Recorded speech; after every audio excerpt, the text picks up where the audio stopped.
Sup Shredders, my name is Logan aka Spiderhands and welcome to an SP Patrons video where today I'm making a video for Jacob as part of their custom monthly music review. And if we switch over to here, we have ourselves a track on the screen.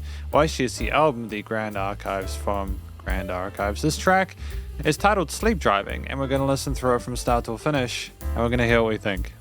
Let's go.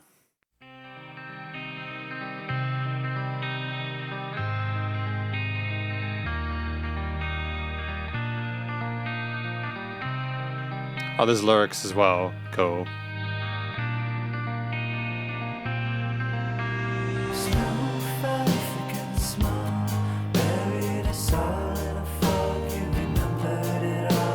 Wasn't expecting their vibe shift there. The guitar parts were a lot quicker than halftime drums.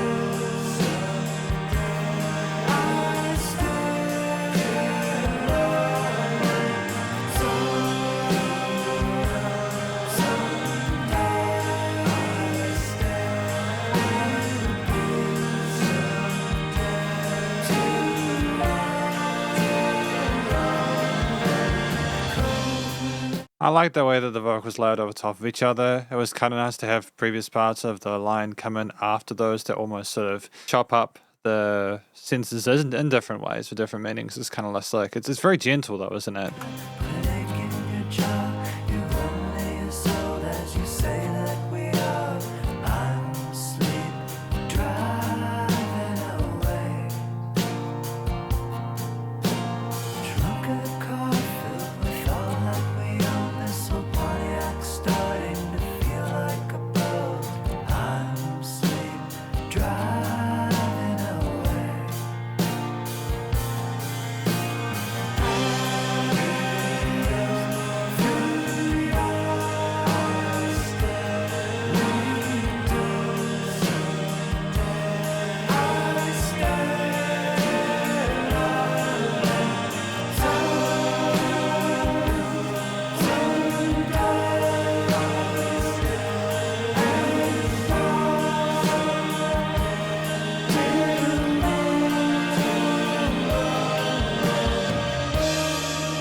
Ah, major shift. Nice.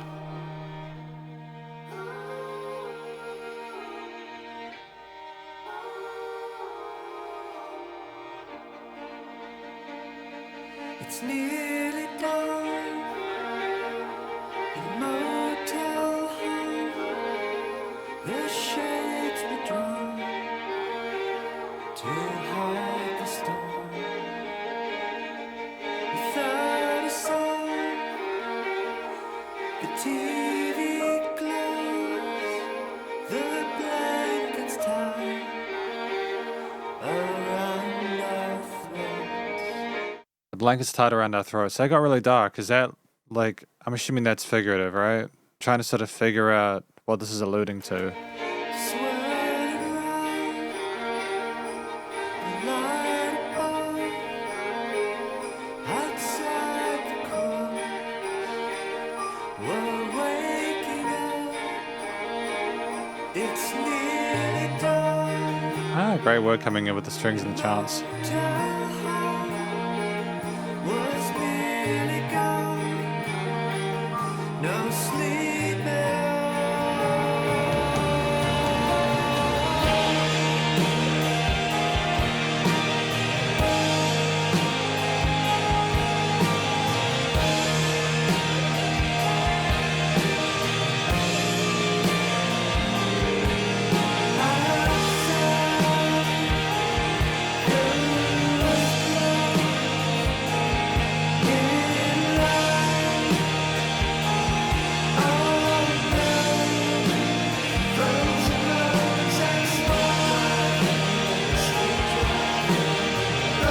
We'll get the culmination of everything else before it in that later half.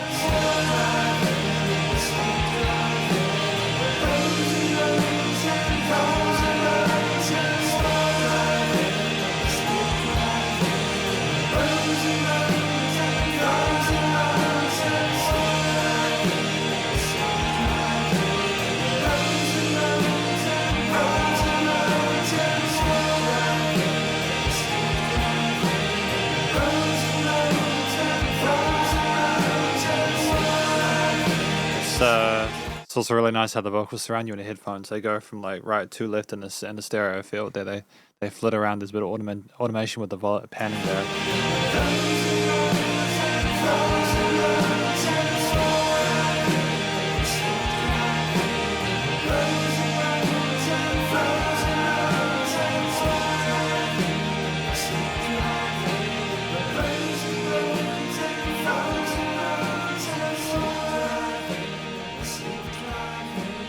It's like a dream sequence in it.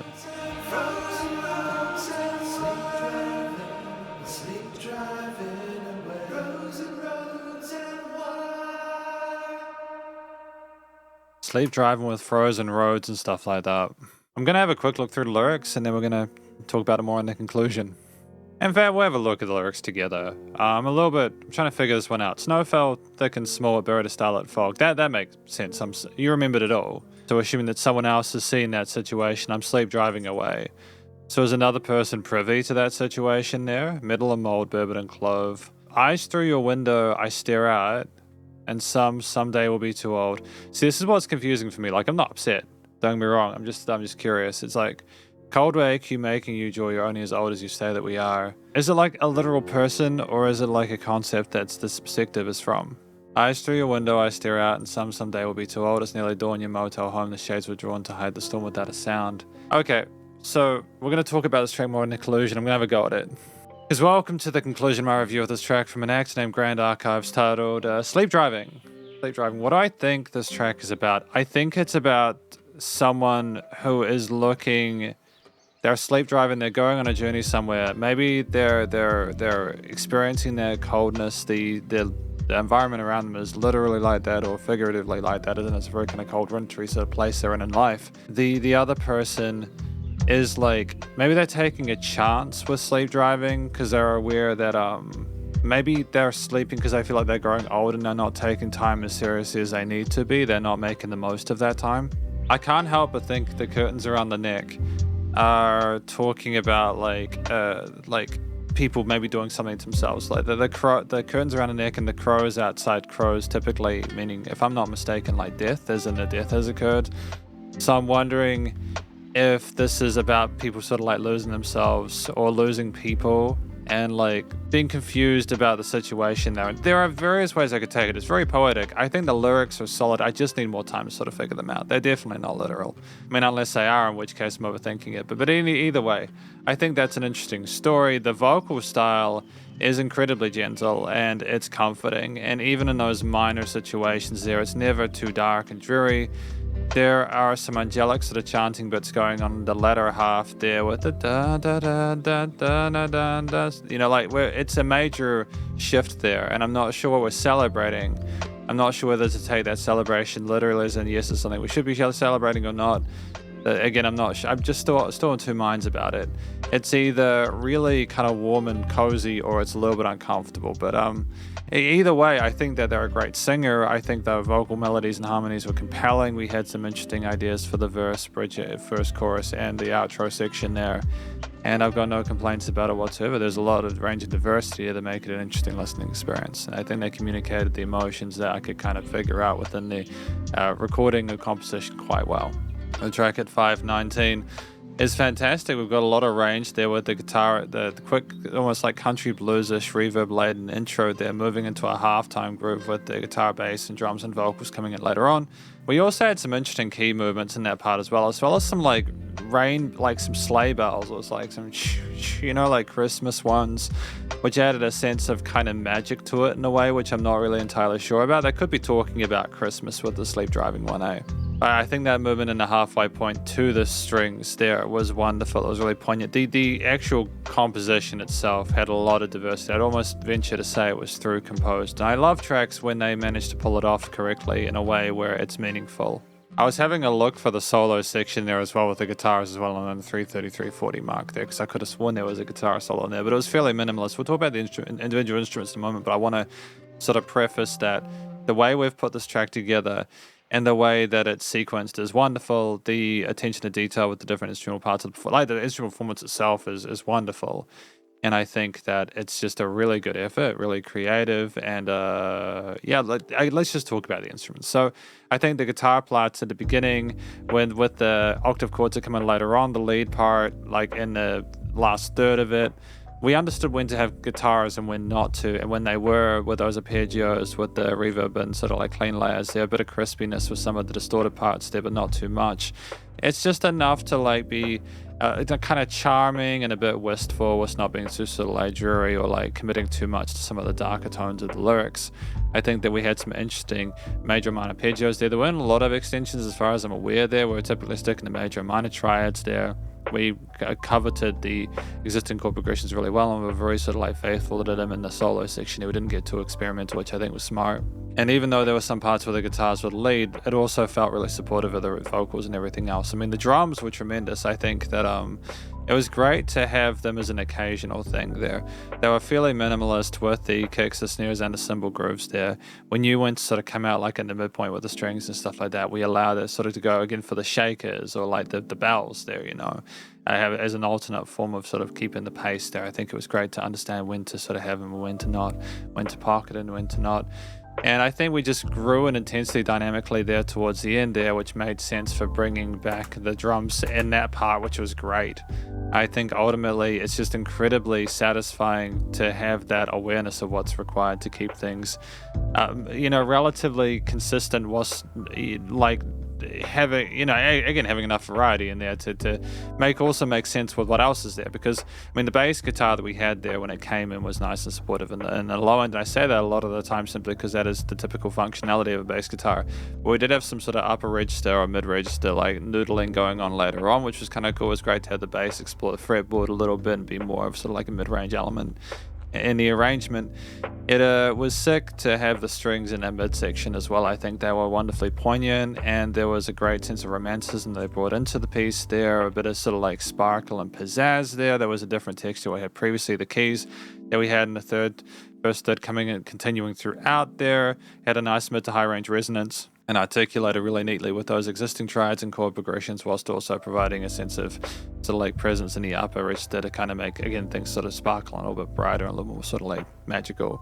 I think ultimately when you combine things, including like the backing vocals there with the mains, like the different vocal takes, the guitars, the piano, bass, drums, strings, etc. When you bring them all together, when you understand that they weren't all the time and they were different, they were in different parts and they were dynamic range, things weren't the same loudness all the time, and that the instrumental performance itself was incredibly tight, you've just simply got the actual the theme itself overall.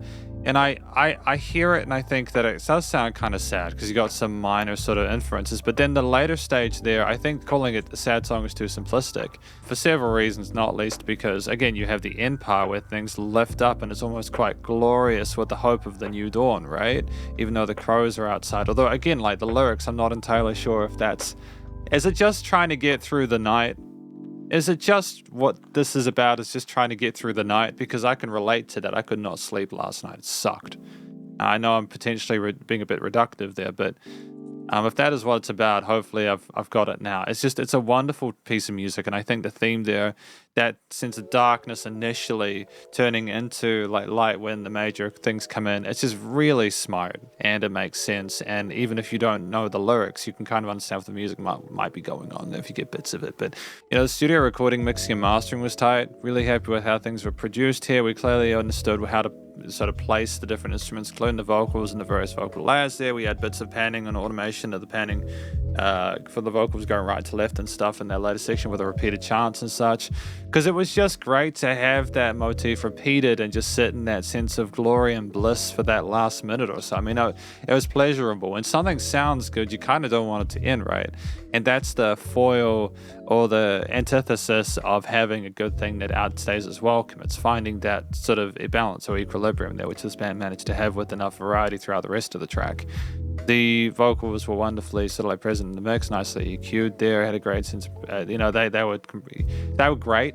The guitars, bass, keys, drums, and the strings were nicely niche within the frequency spectrum. There were no weird resonant frequencies. Things were nice and wide in the stereo field as well, which was top.